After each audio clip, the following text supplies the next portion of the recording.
کہ ہماری زندگی میں کبھی کوئی ٹینشن نہ آئے، کبھی کوئی دکھ نہ آئے، کبھی کوئی غم نہ آئے، تو یہ پاسبل نہیں ہے۔ زندگی ہے تو زندگی میں غم اور تکلیفیں آئیں گی۔ اللہ تعالیٰ نے قرآن کریم میں سورۃ البلد میں فرمایا لَقَدْ خَلَقْنَا الْإِنسَانَ فِي كَبَدٍ، یقیناً ہم نے انسان کو مشقتوں اور سختیوں میں گھرا ہوا پیدا کیا۔ انسان کو اللہ نے ایسا بنایا ہے، انسانی زندگی مشقتوں سے، اسٹرگل سے، ٹینشن سے، پریشانیوں سے بھری رہے گی۔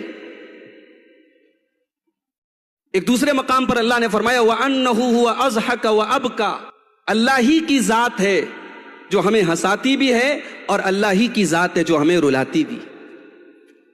دنیا کی زندگی میں اگر ایسے مواقع آتے ہیں جب ہمارے چہروں پر مسکراہٹ آتی ہے، تو ایسے موقع بھی آئیں گے جب ہماری آنکھوں سے آنسو جاری ہوں۔ اگر ایسی زندگی